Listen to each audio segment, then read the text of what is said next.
મહારાજનું જય, વિરાટ મહારાજનું જય, સનાતન ધર્મનું જય.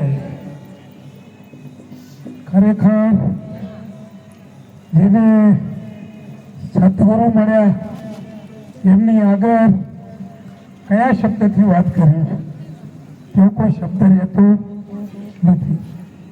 કારણ કે પોતાનું અખંડ નિજત્વ અને વ્યાપક સ્વરૂપ કે જેની અંદર બીજું કંઈ જ સમાવેશ થતો નથી એવું અદ્ભુત સ્વરૂપ આપણને બોધ દ્વારા જેના દ્વારા મળ્યું એ સદગુરુનો મહિમા ઉત્તર ગુજરાતમાં પુરુષોત્તમ મહારાજે પુરુષોમાં જે ઉત્તમ છે એવા મણિરામ મહારાજને મણિ રૂપે પ્રગટ કરીને આપણને આ રીધોલ મુકામે પવિત્ર ધરા ઉપર સંતોના દર્શન કરવાનો અવસર પ્રગટ થયો.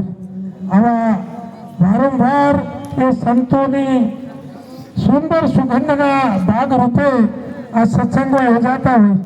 મહાપુરુષો જો જગતમાં આપણને ન મળ્યા તો આપણી શું દશા હોય તેનો વિચાર કરો. સર્વ કંઈ જળ અને ચેતનની ભાંતિ અનેક પંથોમાં જોવા મળે, પણ જેમાં જળ અને ચેતન શું અજાતિવાદનો સિદ્ધાંત આપણને જે સનાતન ધર્મમાં શંકરાચાર્ય જે મૂક્યો છે એ મુદ્દો કેવળ 5 યુક્તિઓ દ્વારા વિરાટ મહારાજે આપણી સમક્ષ મૂક્યો અને આ સિદ્ધાંત સદગુરુ દ્વારા આપણને પ્રાપ્ત થયું. એ સિદ્ધાંત પડ્યા પછી તમારા સિવાય બીજું કંઈ પ્રગટ થતું નથી અને સામે કંઈ પ્રદર્શિત થતું નથી. આવું એક જ અખંડ સ્વરૂપ અખંડ દ્રષ્ટિ જો નજર પડે ત્યાં પોતાના સ્વરૂપ સિવાય કંઈ જ નથી. આવું ઉત્તમ અમૃત જે રસાયણ આપણને સદગુરુ મારફત મળ્યું છે. અહીં હાલ ઉપસ્થિત બાબુરામ મહારાજ અને પુરુષોત્તમ મહારાજ બધા જ સંતો એક જ અખંડ રૂપે છે, એમાં કોઈ ભેદ નથી. ભેદ રહિત દ્રષ્ટિ એ સદગુરુની આપણી જોડે મળેલી ઉપલબ્ધિ અને બસ સર્વમાં પોતાના સ્વરૂપને જોવું અને અન્ય તો કંઈ છે જ નહીં.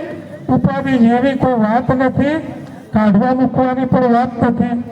અસત સિદ્ધ થતું નથી અને સત તો નિત્ય છે, સતને જાણનાર કોઈ નથી અને અસત છે નહીં તો એનો વિષય કેવી રીતે? આનંદ કરો, મોજ કરો, મસ્ત રહો. જય ગુરુ મહારાજ.